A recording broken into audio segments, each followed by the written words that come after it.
Hello guys, আজকে চলে গেলাম পার্লারে।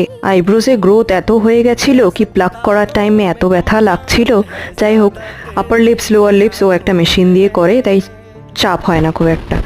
আর করে নিলাম একটু ফেসিয়াল। কি করবো বলুন, কি আর আছে জীবনে। এই সুন্দর বিউটিফুল ফেসটাকে একটু ধরে রাখার জন্যে একটু ফেসিয়াল টেসিয়াল জরুরি, কি বলবো।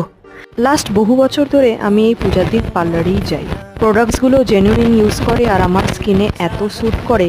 মাঝে যতবারই আমি অন্য পার্লারে, ধরুন এই দরকারে এখানে যেতে পারলাম না, অন্য জায়গায় গেলাম, আমার মুখে র্যাশেস উঠবেই, এত স্যুট করে গেছে আমার এখানে। যেটাও প্রোডাক্টটাও খুব ভালো ইউজ করে। যদি আপনাদের কখনো লাগে যেতে চান তো আমার থেকে পার্সোনালি মেসেজে বা কমেন্টেড বক্সে জিজ্ঞাসা করে নিতে পারেন। চাইলে আমি অ্যাড্রেসটা দিয়ে দেবো। আর কি বলবো, আমার না মাইকের খুব খারাপ অবস্থা, so beer with the bad audio of my clips. Sorry, tata, love you.